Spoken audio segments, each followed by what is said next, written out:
Vous allez avoir la parole. Donc, si certaines et certains d'entre vous ont bien raisonné avec la frustration des intervenants, tâchez de poser les questions qui vont leur permettre de développer ceux qui n'ont pas eu le temps de développer. Ce serait sympa de les accompagner ainsi. Bon, vous pouvez évidemment contribuer. Si vous voulez poser une question plutôt à un tel qu'à tel autre, dites-le. Et puis voilà, j'essaierai aussi de faire interagir les orateurs et les oratrices entre eux et entre elles. Voilà. Alors, il y a des micro-baladeurs, je pense. Robert, donc vous demandez la parole. Je ne vois pas très bien. Donc, levez bien la main lorsque vous souhaitez contribuer à la réflexion collective. Bon, il faut toujours que l'un ou l'autre se dévoue pour chauffer le diesel.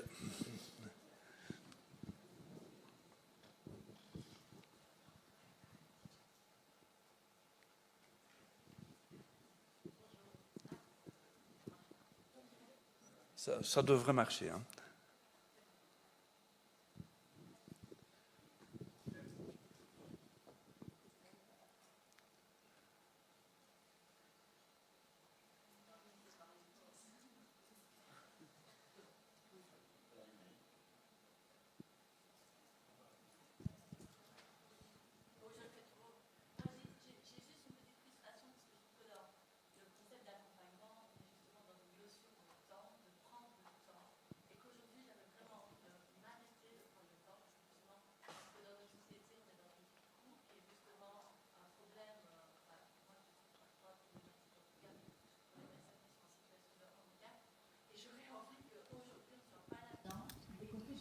Cette notion-là en avant.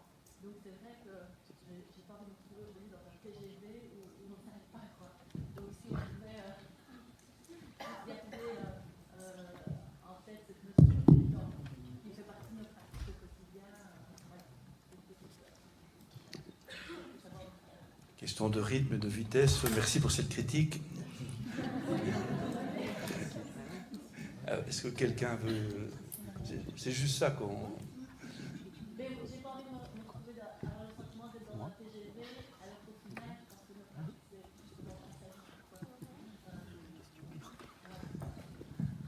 On peut intervenir. Est-ce qu'on peut... Non. Alors, oui, mais c'est vrai que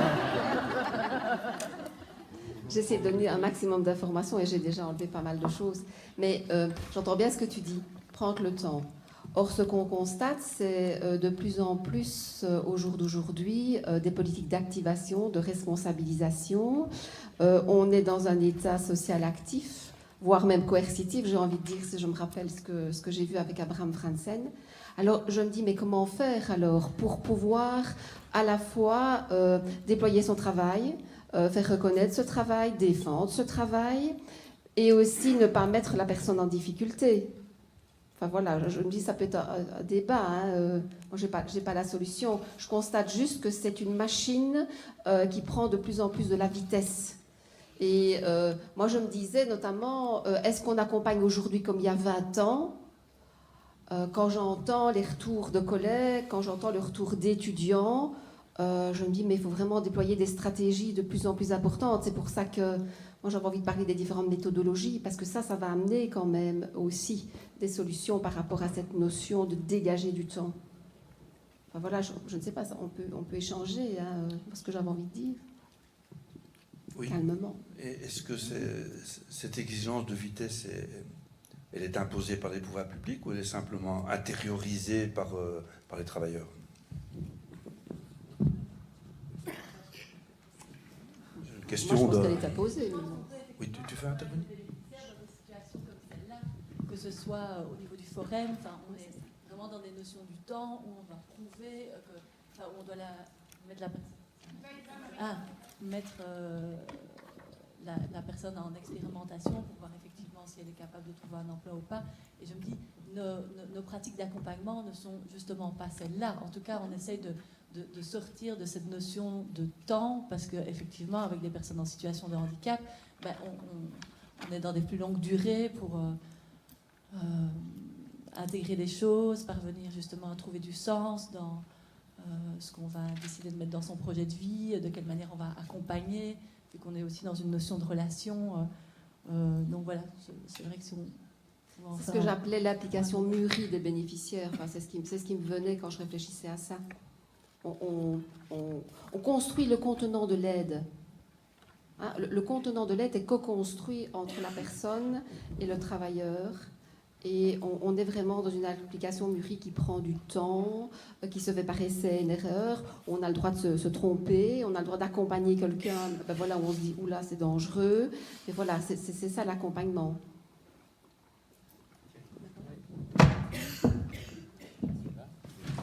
Oui. Sur cette question, moi je voulais faire part d'un constat, c'est on accueille des stagiaires, on rencontre des jeunes praticiens qui sortent de l'école, que ce soit des psychiatres, des éducateurs, des psychologues, des assistants sociaux. Moi, ce qui me saisit m'a saisi au fil des années, c'est qu'ils sont pris dans ce discours et dans des pratiques objectivantes qui impliquent un timing. C'est-à-dire que cette dimension même d'exploration, de découvrir l'autre dans la relation pour savoir ce qui est juste, je dirais, au-delà même du discours qui est tenu. Parce qu'on voit chez les résidents qu'on accueille, de plus en plus qu'ils sont chargés des discours dominants sur l'autonomie, etc., enfin, tout ce qui tourne autour de ça, qui s'avère être extrêmement féroce. Quand la thématique de quelqu'un qui est extrêmement dépressif et qui pense au suicide, parce que sa parole c'est « je suis inutile ». Je veux dire, c'est quand même fort. Ça veut dire que le discours commun, comme ça, de la performance, il a infiltré jusqu'à toute la population. Et donc, il y a vraiment, je trouve, de plus en plus un travail pour des jeunes collègues, parfois, de leur désapprendre ce qu'ils ont appris pour qu'ils soient en phase avec la dimension relationnelle dont on parle aujourd'hui. Oui, je vous suis tout à fait sur le fait de prendre du temps aujourd'hui, même dans le domaine scientifique. On défend la slow science parce qu'on en a marre de devoir être dans les impératifs catégoriques et de rentabilité. Ce qui m'amène à dire, j'ai beaucoup aimé évidemment les phrases que vous avez prononcées, qui étaient donc des phrases que vous rapportez des personnes dont vous vous occupez, j'imagine. Et en tant que linguiste, évidemment, j'ai été particulièrement sensible. Il y avait « vous m'aidez à apprendre »,« j'aime mieux d'apprendre avec »,« faut que ça se répète ». Et donc, il y a vraiment, par rapport à cette idée d'accompagnement, l'idée d'apprentissage et d'apprentissage co-construit, apprendre avec. Et on a l'impression, quand il y avait cette phrase-là, c'était pas nécessairement apprendre et puis je fais tout seul. Il y a cette idée de continuité. Et je trouvais ça intéressant, évidemment, d'éclairer... mais bon, je suis novice en la matière, accompagner et apprendre, en tout cas dans ce que vous avez épinglé comme phrase des personnes dont vous vous occupez. Merci. Alors, est-ce qu'il y a une autre intervention? Oui. Alors, vous avez parlé plusieurs fois de l'accompagnement en tant que concept flou, et j'espère ne pas devancer les exposés futurs. Vous percevez ça plutôt comme une menace pour la pratique ou comme une opportunité à saisir pour redéfinir les choses? Comment est-ce que vous vous positionnez par rapport à ça? Alors, l'un ou l'autre ou les deux, qui veut répondre? Oui.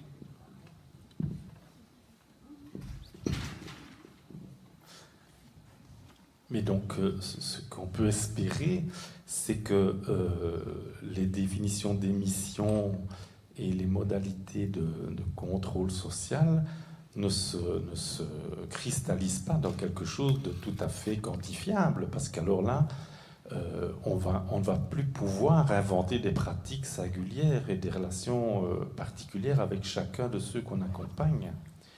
Donc il faut espérer que les choses ne se resserrent pas trop. Alors le flou, accepter le flou, c'est peut-être le plus difficile et le plus nécessaire, puisque là, j'écrivais en écoutant mes collègues ici autour de la table, c'est finalement comment pourrait-on savoir si quelqu'un doit vivre seul ou en communauté? avoir ou ne pas avoir des activités. Il faut pouvoir patauger un certain temps avant que, avec la personne, en déconstruisant parfois tout ce qui est de l'ordre de l'impératif, et bien que là on tombe sur quelque chose qui sonne juste pour la personne et qui fait qu'elle peut vivre sa vie et progresser éventuellement si c'est son désir et qu'elle peut réellement en jouir, si je puis dire. Chantal. Oui, moi j'ai envie de dire tant mieux que le concept est flou. Tant mieux qu'il le soit et qu'il le reste. Parce que, enfin, pour ne pas citer une phrase que j'entendais souvent quand j'étais au Chanterelle, c'est l'équilibre vient du chaos. Mais c'est vrai. Parce que ça nous donne des espaces pour réfléchir, des espaces pour innover. Et la clé peut-être de ça, c'est que c'est vrai qu'il y a tous les suivis individuels, bien entendu, mais il ne faut pas s'y limiter. C'est en rassemblant les personnes, en les mettant ensemble autour de la table, peut-être déjà entre elles, au niveau d'un travail social de groupe, pour parler à propos de leur vécu, de leurs difficultés, de leurs besoins, puis alors aller plus loin, se dire, tiens, entre professionnels, je sais qu'il y a la pratique de réseau. Tout ça, je trouve, ce sont des outils qui vont vraiment nous permettre d'avancer dans cette pratique de l'accompagnement. Et puis, il faut peut-être encore aller plus loin. Pourquoi pas innover des projets, sensibiliser. Je trouve que le concept de l'accompagnement tel qu'il est présenté ici dans le champ du handicap est un concept certes flou, mais tellement riche, et qu'il le soit encore longtemps, j'ai envie de dire. Monsieur Fontaine, les politiques d'inclusion, est-ce qu'elles vous paraissent compatibles avec du flou?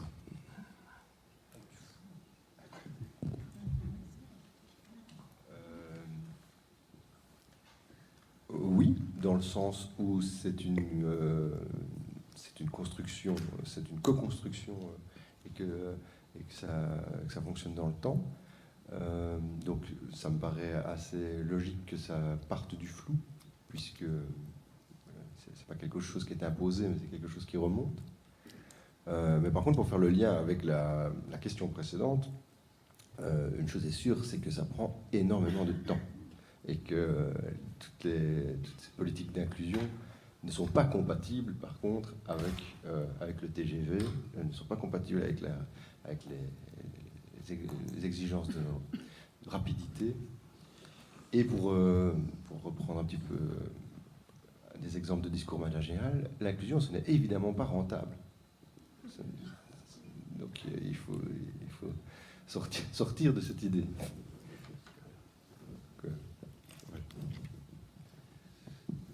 Oui, petite remarque. Moi, le flou, il faut voir de quoi on parle. Hein. Bon, si on dit on ne veut pas déterminer trop vite, on ne veut pas simplifier ce qui doit rester complexe, c'est pas d'office flou. Hein. S'il y a plusieurs choses, elles sont là. Hein. Oui, une petite citation de François Julien, tous les paysans savent ça. Pour faire pousser une plante, il faut ni tirer dessus, ni se contenter de la regarder pousser. Allez, question suivante. Attendez, il y a d'abord une question. Oui. Il y a deux micros. Oui, deux interpellations, réflexions. D'abord, revenir un peu au public qu'on accompagne. Quand on parle de la personne porteuse d'une déficience, eh bien, on parle effectivement au départ de quelqu'un qui a un handicap qui est avéré et qu'on accompagne. En fait, de plus en plus, le public s'élargit et on parle de personnes qui vivent des situations difficiles et qui deviennent handicapantes. Et par ce fait-là, en fait, obtiennent une reconnaissance de handicap. Ce qui complexifie, à mon sens aussi, la relation dans l'accompagnement, parce que les problématiques se complexifient.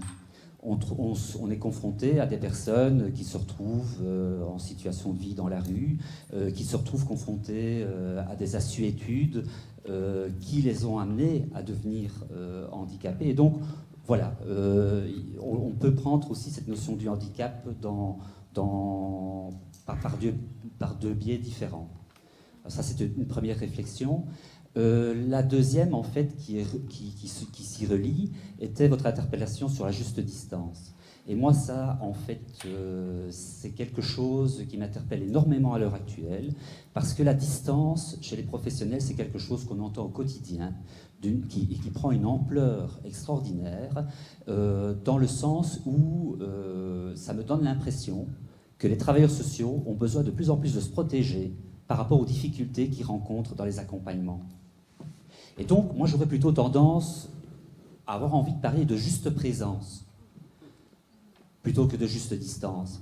C'est-à-dire, finalement, ce qui permet de maintenir la relation par rapport aux difficultés, tout en étant interpellé, comme vous l'avez bien dit tout à l'heure, par rapport à notre propre vécu, mais que notre propre vécu ne nous amène pas à nous détacher complètement de la difficulté des personnes qu'on rencontre et nous en protéger et finalement complexifier la difficulté d'intervention en se disant tiens, qu'est-ce qu'on va mettre en place pour intervenir plutôt que de fuir en courant.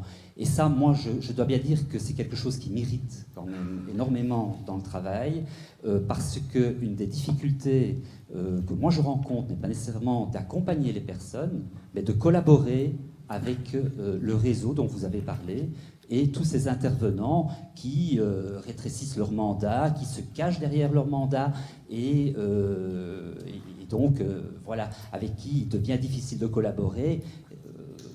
Voilà, 2 réflexions et interpellations. Oui. Mais justement, moi je me disais, oui, juste distance, juste présent, juste proximité, il y a vraiment tout un débat. Et là, vous avez utilisé le terme mandat.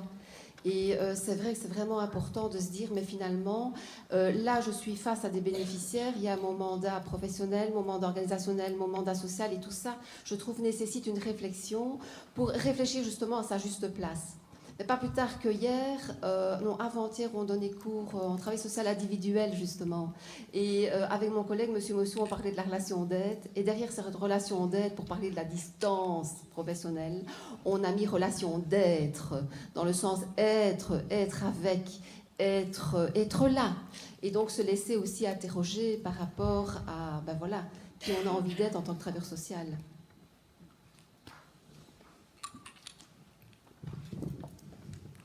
Après-midi, nous entendrons notamment Luc Carton, qui est déjà là, pour rappel que dans les années 70, dans un autre champ, le champ culturel, un certain Marcel Lichter, un inventeur de la démocratie culturelle, disait « Tout travailleur social et culturel a toujours un double mandat. Le mandat de celui qui le paie et le mandat de celui qui le mobilise et qui lui demande une intervention. » Donc, il me semble que là, ce serait peut-être utile de le rappeler, surtout si ça a l'air de s'estomper. Je ne sais pas. Thierry, tu veux intervenir là-dessus? Non. Voilà. Bon, alors, est-ce qu'il y a quelqu'un d'autre? Oui, merci. Bonjour, j'ai une question. Donc, je vais essayer de trouver les bons mots, parce qu'ici, tout le monde parle très très bien. Donc... Merci du compliment, ils apprécient. Bon. Donc, c'est peut-être pour Madame Rosier. Voilà, il y a toute une réflexion sur le terme accompagnement, accompagner. Moi, j'avoue que des fois, je suis interloquée par le mot bénéficiaire, parce que ça ne rend pas vraiment la personne acteur quand on parle de bénéficiaire, et c'est un mot et un terme que j'emploie moi-même, parce que voilà, c'est par facilité aussi. Et donc, je suis dans cette interrogation de savoir comment on pourrait nommer ces personnes, justement, pour les rendre aussi acteurs, finalement. Et vous parlez de co-création aussi dans l'accompagnement. Mais voilà, je voudrais questionner ce terme bénéficiaire. Alors, je n'ai pas de solution. Il n'y a pas de parole magique. Donc, c'est des choses qu'il faut réfléchir, à laquelle il faut réfléchir. Mais je pensais, en écoutant l'intervention précédente, mais ça va rejoindre. Avant, nous, on avait une cellule à l'université qui était cellule étudiants handicapés. Et puis, c'est devenu la cellule étudiant à besoins spécifiques. Et dans les besoins spécifiques, évidemment, on a un panel d'étudiants extrêmement très, très différents, avec aussi certains qui n'arrivent pas à définir eux-mêmes, parce que c'est eux qui doivent venir voir la cellule et dire « est-ce que j'ai des besoins spécifiques ou non ?» Donc là, il y a une volonté, évidemment, que l'étudiant se dise lui-même, ayant besoin de quelque chose de spécifique. Mais avec des cas, enfin je vous en donne, quand on a évidemment des étudiants qui ont besoin de signeurs et de signeuses, c'est assez clair. Moi j'accueille régulièrement des signeurs et des signeuses dans mes cours. Par contre, quand on a une étudiante qui souffre du syndrome de la Tourette, qui le dit après, et donc elle n'est pas bénéficiaire de ces services. Alors je vous rejoins, le côté bénéficiaire, c'est comme quand on parle de prestations, de clients, on a l'impression qu'il y a quelque chose de l'ordre du passif, qui est inscrit d'ailleurs dans le terme aussi accompagné dans son histoire, et qu'il faudrait quelque chose... Alors on peut inventer des mots. Peut-être un peu moins avec le terme client. Enfin, le terme client, c'était un concept un peu rogerien qui faisait que la personne était justement détenteur d'une demande. Oui. Mais bon, après, c'est pas un terme non plus qu'on utilise encore maintenant. Ou... Non, mais j'allais dire qu'on peut inventer des termes. La langue le permet. Hein. On est très frileux avec l'invention des termes, parce que non, mais je vais peut-être pas. Enfin, je vais réfléchir. Peut-être que j'en aurai un cet après-midi, mais voilà, il y a des termes. Déjà, quand Monsieur disait accompagnant, alors on utilise ça moins souvent, mais je crois qu'il faut s'approprier la langue. Alors évidemment, la langue ne peut donner que ce qu'elle a, mais dans un autre ordre d'idées, quand des parents perdent un enfant, ils disent on n'a pas de nom pour dire ça. Alors évidemment, on parle d'orphelin et de veuf parce qu'il y a des conséquences juridiques. Ben, les parents, ils ont inventé désenfanté. Et de mettre ce mot sur la perte les aide. Et je pense que là, on pourrait aussi, en partant, parce que moi je trouve que j'avais encore envie d'entendre plus de phrases des gens dont on s'occupe quand ils disent je t'appelle quand j'ai besoin de toi. C'est très beau parce que c'est je suis actif et puis j'intègre quand même une passivité relative dans cette phrase. Donc moi je pense que c'est vers ça qu'il faudrait aller, parce que l'appropriation du langage, c'est aussi devenir acteur de sa propre construction et acteur dans la co-construction. Donc je vous dirais, oui, changeons le terme, osons changer les termes, mais en même temps, gardons en effet ce côté très polysémique d'accompagner qui, justement, permet de se l'approprier, et peut-être aussi en donnant la parole, évidemment, à ceux dont on s'occupe. Voilà, c'est ce que je peux vous dire comme ça de prime abord. Une petite réflexion un peu dans la continuité de ce que vous venez de dire sur les mots. Ce qu'il y a, c'est qu'on peut changer les mots, mais tout mot, en fait, finalement, la langue est très vivante, c'est quelque chose de très vivant, et ce qui se passe, c'est qu'il y a des connotations. C'est surtout la question de la connotation. Si on prend des termes comme sourd, aveugle, c'est des mots à un moment donné qu'on a estimé avoir une telle connotation négative, excluante, qu'on les a changés. Malvoyant, malentendant. Mais est-ce que les connotations ont changé? Qu'est-ce qui fait que la dimension du respect de la différence et de la place à la différence, elle est opérante? Parce que finalement, les idéaux de performance, d'autonomie, etc., sont toujours les mêmes, ils sont toujours là. Donc où est-ce qu'on doit travailler la langue? C'est une question difficile, je trouve. Nicole. Mais je voulais m'adresser à Madame Rosier parce que j'ai vraiment aimé cette manière dont vous avez déplié le mot. Et alors là, c'est un mot qui tout à coup pour moi est devenu si vaste que c'est les bords du vaste qui étaient flous parce qu'il n'y avait pas de fin. Et ce que j'ai vraiment aimé dans la manière dont vous l'avez déplié, vous voyez, je trouve que ça correspond vraiment bien pour moi, à ce qu'est l'accompagnement, parce qu'il y a cette notion de mouvement et de mouvement lent. Il y a cette notion que vous avez amenée d'accessibilité. Il y a cette notion aussi, qu'est-ce que c'est beau, je t'accompagne du regard. Et là, ça invite à la lenteur, un beau regard qui accompagne et qui est enrichi de ce qu'il a vu. Et puis vous avez utilisé un mot, c'est la seule fois qu'il a été prononcé aujourd'hui, c'est le mot honorer. Et ça, je me suis dit, mais c'est carrément magnifique. C'est exactement ce qui s'est passé pendant toutes ces années.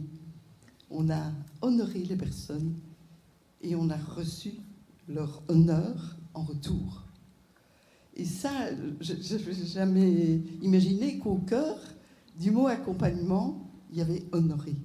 Même s'il a été pris dans une acception particulière, puisqu'il y avait une inégalité, on va dire, hein, dans le genre ou dans la posture. Mais du coup, que le mot honoré était là, c'est comme s'il y rétablissait quelque chose. Alors, juste pour vous dire, dans l'invention des mots, Chantal y a fait allusion quand on avait fait une recherche il y a quelques années, qu'on se disait, mais c'est quoi, nous dit, ce métier d'accompagnement? On fait de tout, comme l'a dit Alain, de tout. Et alors, je vais lui rendre hommage à un ami, Jean-Paul Thierry, qui aime jouer avec les mots et en inventer, qui avait trouvé ce mot « trouvailleur ». On doit, à la fois, on bosse, et on doit être créatif, et tout le temps trouver de nouvelles choses. Voilà, merci. Rien à dire. Merci à vous.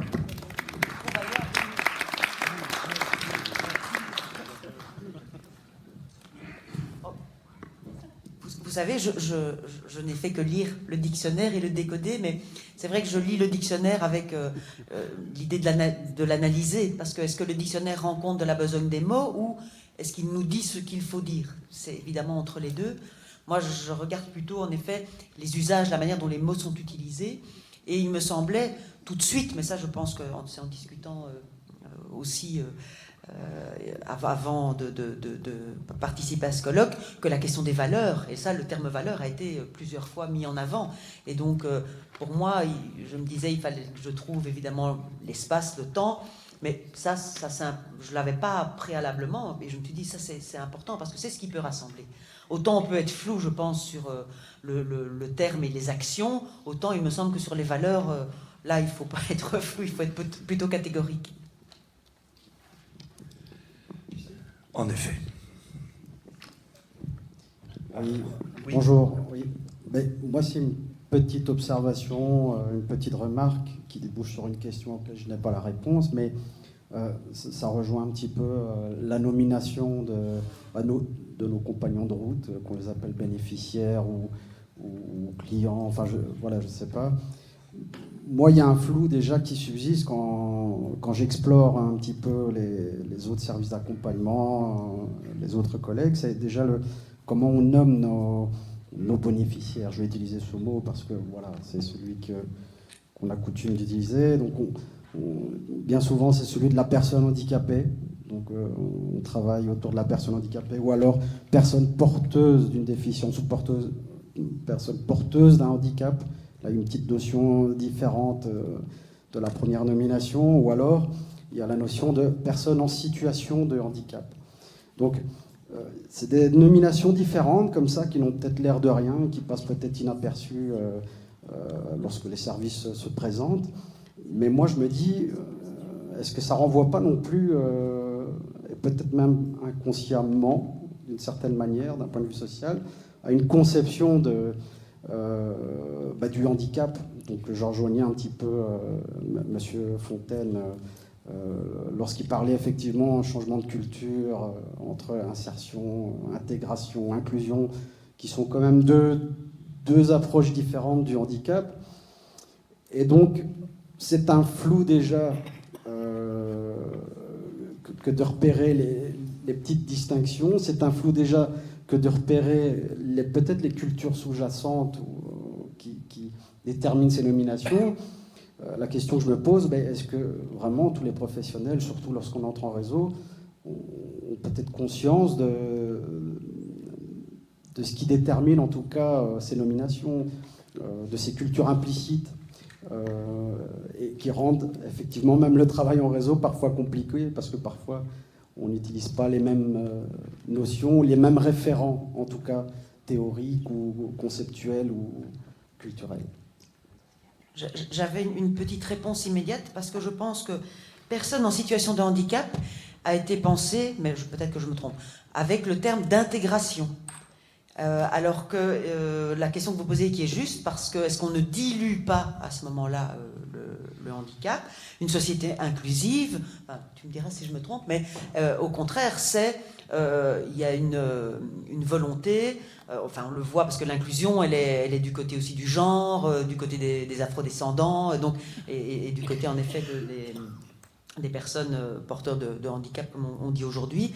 Et donc l'inclusion est pensée autrement. Et donc je trouve que c'est extrêmement pertinent ce que vous dites, mais qu'on devrait peut-être en effet réfléchir à ces personnes en situation de handicap, où on dit finalement les personnes en situation de handicap, la personne qui s'est cassé les 2 jambes et qui à un moment ne peut plus marcher, c'est la même chose que quelqu'un qui est paraplégique, quoi. Et là je pense qu'il y a vraiment des questions aussi au niveau de financement et autres. Voilà, on peut dérouler aussi toute la question politique à partir de ça. Voilà. Alors sur l'inclusion notamment. Notamment, oui. Oui, en fait, vous avez tout à fait raison. Je n'ai pas spécifiquement de réponse, mais il est vrai que, d'une part, le fait d'employer certains termes va nous conduire à nous agir d'une certaine manière. Et quand on emploie le terme personne en situation de handicap, eh bien, en effet, on rentre dans le modèle de la société handicapante, dans un modèle social, et donc on va probablement agir dans cet état d'esprit-là. Donc ça c'est vrai. Il ne faut pas donner... Alors je vais peut-être me faire incendie. On va voir. Il ne faut peut-être pas donner non plus trop de poids aux mots, dans le sens où j'ai vu des gens qui parlaient d'handicapés et qui étaient pourtant extrêmement bienveillants, et j'ai vu des gens qui parlent de personnes en situation de handicap et qui ne sont pas du tout bienveillants. Donc il faut... c'est pas la... voilà, c'est pas la solution à tout. Et alors... qu'est-ce que je voulais dire d'autre? Peut-être proposer, moi j'aime encore bien le terme usager, je sais pas si vous l'utilisez beaucoup, dans le conseil d'usager, est-ce que vous travaillez avec ça? Est-ce que vous avez des critiques par rapport à ce terme? Moi je l'aime encore bien, mais il est peut-être critiquable, je le propose. Oui, je voulais réagir sur ce débat, sur la façon dont on parle. Je crois qu'il y a le langage du professionnel, les professionnels entre eux. Il y a la façon dont les professionnels communiquent vis-à-vis du monde extérieur, qu'il soit politique ou que ce soit tout simplement dans la vie de tous les jours, dans la société. Ce qui me semble important, on en a déjà beaucoup parlé, et j'étais assez d'accord avec ce que disait M. Van der Wingart. Il y a finalement le poids de la connotation dans la société. Que la personne soit handicapée, qu'elle soit en situation de handicap, qu'elle soit malvoyante ou aveugle, voilà, il y a une personne avant tout, et qui n'est pas que personne handicapée, avec tous ses déficits, mais aussi toutes ses compétences. Et voilà, je crois que de ça aussi, il faut pouvoir en tenir compte. On parle de handicap, mais si on veut un peu élargir au niveau sémantique, dans le domaine épisme, le handicap, c'est plutôt... les chevaux qui sont les plus rapides. Donc voilà, tout est aussi question de connotation. Et pour en revenir au niveau de l'appellation, je pense aussi que très concrètement dans notre travail, dans mon travail de tous les jours, les personnes avec lesquelles on évolue, les personnes avec lesquelles on fait un bout de chemin, je les appelle Thomas, je les appelle Madame, selon... voilà, on parlait aussi de nos valeurs, de qui on est et de la relation qu'on établit avec l'un, avec l'une. Ce sont des personnes comme les autres, que l'on connaît un peu plus, un peu moins, avec qui on tisse une relation différente selon chacun, selon chacune. Et l'appellation, effectivement, elle évolue parfois aussi au fil du temps. Oui, tout à fait. Et le fait d'utiliser personne en situation de handicap commence par personne, et donc on a l'attention. Mais il y a des termes qui changent au fil du temps et qui deviennent même des fiertés. Sourd, maintenant, sourd avec un S majuscule est utilisé par les sourds parce que pour défendre leur culture, etc. Donc sourd n'est plus du tout négativement connoté, en tout cas par les sourds, quand ils l'emploient avec un S majuscule. Oui, alors, une question. Je voulais revenir sur la façon dont on nommait les... Enfin, moi, je les nommais historiquement bénéficiaires dans mes rapports d'activité. Et puis, un jour, je me suis fait allumer par un membre du conseil d'administration, lui-même en situation de handicap, qui n'est pas là aujourd'hui, qui est Jean-Marie Huet, qui lui défend le concept d'usager, comme on vient d'en parler, avec l'avantage que nous sommes tous des usagers.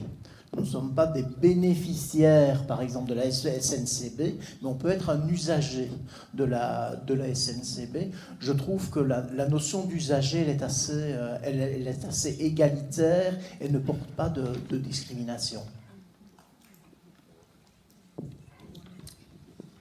Oui, moi ce que j'aime bien dans bénéficiaire, c'est que ça donne une priorité pour celui qui en tire les bénéfices. Hein, bon, contribution. Hein. Je déteste par contre client. Parce que là, on a l'air de dire que quand c'est dans le marchand, tout se passe mieux. Bon. C'est quoi un client d'un CPAS? Je n'ai jamais compris. Hein. Il achète quoi? On le fidélise? Enfin, vous voyez le genre.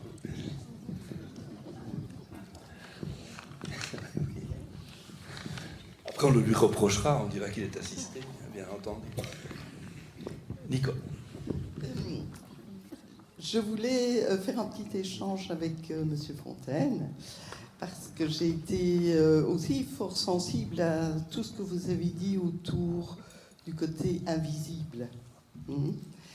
Et à un moment donné, malheureusement, on a eu un projet qui n'a pas abouti au bout du compte pour des questions des raisons de santé des personnes qui le menaient. Mais on était tellement touchés par cette notion d'invisibilité qu'on avait souhaité, justement avec les personnes qu'on accompagne, de faire une manifestation sur la place publique et d'aller trouver les passants et de leur poser 3 questions. Et les 3 questions, si vous voulez, on les avait un peu retirées d'un ouvrage magnifique que je vous conseille ici, à votre temps perdu, qui est Le sentiment d'exister de Monsieur Le Berger. Et donc, la première question était de demander à quelqu'un: à quoi reconnais-tu que tu existes sur la place publique, dans la cité? Deuxième question: à quoi reconnais-tu qu'une personne qui vit un handicap existe sur la place publique? Troisième question: quel serait pour toi le symbole le symbole de l'existence de quelqu'un sur la place publique?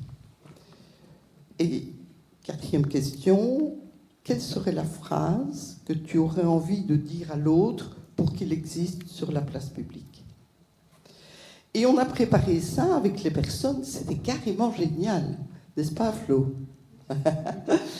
C'était carrément génial parce que ce que les personnes qu'on accompagne nous disaient, on avait fait le test. Faites le test autour de vous, même pour vous-même, quand j'ai posé la question. Comment y avez-vous répondu?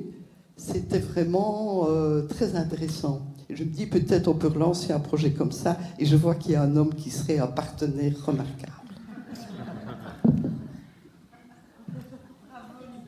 Ok, bien amené, ok. C'est bien amené, ok.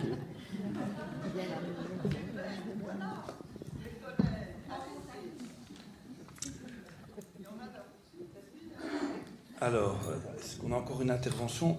Donc moi, ici, vous l'avez compris, j'ai un rôle ferroviaire. Hein. Bon, comme les accompagnateurs de train, c'est moi qui tourne la clé quand on est arrivé à la gare. Hein. Bon. Donc il nous reste 10 minutes. Donc s'il y a encore une intervention ou l'autre sur cette thématique. Oui. La Bonjour. dernière question. Ça, je trouverais sympa pour la suite, c'est que les personnes se présentent, parce qu'on ne connaît pas tout le monde. Voilà, ça aurait été sympa. Donc Stéphane Dutat à Liège.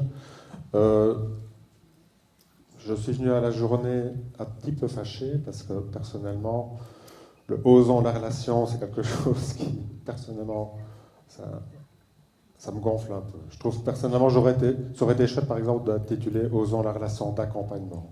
Et je dis ça pourquoi? Parce que ces 2 journées, j'espère qu'elles nous enverront vers quelque chose qui semble-t-il, est nécessaire, qui serait de donner du contenu qu'on peut vraiment affirmer, dont on peut vraiment se servir pour défendre un métier. Et donc, tantôt on a évoqué le mot accompagnant, ça peut être d'autres. Mais en tout cas, je pense qu'il y a un métier qui est réalisé par toute une série de travailleurs qui mérite d'être encore mieux connu, mais qui mérite d'être bien défini pour bien se distinguer des autres. Et se distinguer des autres, ça ne veut pas dire être en lutte avec les autres, mais c'est savoir qui fait quoi. Et je trouve qu'avec la multitude de services qui existent dans le monde de l'aide sociale au sens large, c'est bien de savoir qui fait quoi.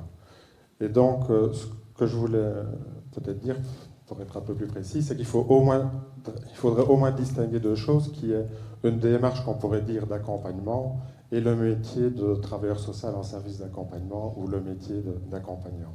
Parce que la démarche d'accompagnement ou d'accompagnant, je pense qu'il ne faut pas... Il y en a plein d'autres qui la font. Je veux dire, moi, personnellement, j'ai travaillé d'abord comme éducateur avec des enfants handicapés. Franchement, je n'avais pas l'impression d'être dans une démarche différente que celle qui est la mienne dorénavant et que j'associe plutôt, grosso modo, à une démarche de respect de la personne. Et donc, finalement... Tout ça, même notre métier, c'est assez simple. Moi, parfois, je me demande finalement pourquoi on doit faire 3 années d'études pour être accompagnant, parce qu'il suffit presque d'avoir de la reconnaissance et du respect pour autrui pour pouvoir devenir accompagnant. Et le reste, ça nourrit et ça nuance les choses, et c'est très très bien. Mais je n'ai pas dit qu'il ne fallait pas faire d'études. Mais donc, pour revenir à la démarche d'accompagnement, je trouve que c'est bien de distinguer les choses, parce qu'il y a moi, je croise d'autres travailleurs de services de toute autre nature, dont je n'ai pas forcément l'impression qu'ils sont dans une démarche qui est différente de la mienne. Ils sont dans un contexte différent, mais leur démarche, elle est tout aussi respectueuse, et elle est dans le sens d'un soutien de la personne là où elle est par rapport au service auquel elle s'adresse là. Et le métier d'accompagnant, j'espère, donc là j'ai des idées, mais je trouve qu'en tout cas, à terme, ces 2 journées-ci doivent redéboucher sur l'organisation, je ne sais pas encore comment, mais il y a eu des choses qui se sont faites, je trouve, avant. Personnellement, j'ai participé à un CICI évaluation, j'ai participé à un groupe jeune. Je trouve que c'était de belles idées. Je trouve qu'on n'a pas assez, on ne s'est pas assez appuyé dessus pour aller plus loin. Et donc, plus que des envolées lyriques et des machins comme ça, moi j'ai vraiment envie qu'on aille plus loin dans la concrétisation de certains vœux. Et donc tout ça, c'est pas flou du tout. Notre métier, on le connaît, on a une idée. Et donc il faut pouvoir remettre en mots avec des idées, avec un éclaircissement des idées. Donc au terme de ces 2 journées-ci, il faudra au moins, je trouve, aller vers ça. Bon, c'est pas très clair. Si. Donc je ne veux pas botter en touche, mais simplement signaler que la dernière après-midi est en principe totalement consacrée à cette question. Et donc on pourra faire le bilan de ce qu'on a fait et de voir après qu'est-ce qu'on va faire avec ce qu'on va essayer de faire pendant les 2 jours. Donc c'est pour dire que c'était bien présent à l'esprit des organisateurs. Mais bon, je ne résiste pas au plaisir de poser une dernière question à Chantal en disant, bon, les études dans lesquelles tu es prof, c'est vraiment inutile ou quoi? Non, parce que moi je pense pas du tout, parce que la relation d'aide, c'est une relation d'être. Hein. Et alors, si on va tous avec sa spontanéité et son grand cœur, à un moment donné, on risque de se noyer ou de se cogner les ailes. Donc pour moi, désolée, mais c'est bien utile de prendre le temps de s'arrêter, de se regarder, de contextualiser, de donner du sens à sa pratique. Ça me semble être fondamental, parce que ça nous donne des outils et des armes, entre guillemets, pour développer ce qu'on a envie de développer, à savoir justement l'accompagnement au jour d'aujourd'hui. Il est tellement utilisé dans tous les secteurs qu'on ne s'y retrouve plus. Alors il y a l'accompagnement dans tous les secteurs et il y a la spécificité d'une posture spécifique en lien avec le champ du handicap. Et donc pour ça, je trouve que voilà, ça nécessite du temps, des espaces de réflexion, des lectures, et voilà, une formation. Bon, vous prolongez ça sur le temps de midi. Écoutez, il nous reste 5 minutes. Je vais proposer à chacun des intervenants de répondre à la question suivante, qui est toute simple. Hein.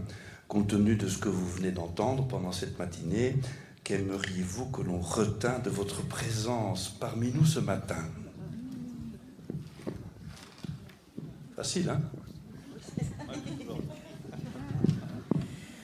Alors, donc la parole n'est pas magique, mais la langue dit en partie le monde.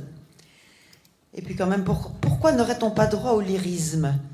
Il y a Lisette Lombé, qui est une slameuse liégeoise, que vous devez connaître, qui dit quand même que la poésie sauvera le monde, et je pense que c'est pas parce qu'on est sur le terrain qu'il ne peut pas y avoir une dimension lyrique et poétique, tout le monde y a droit aussi.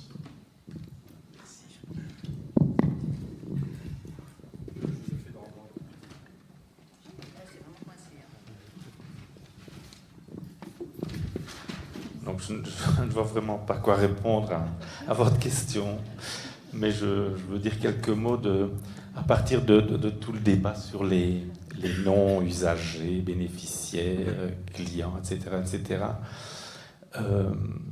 On voit bien, enfin je reviens sur ce terme de connotation, et je voulais surtout, ça m'a fait penser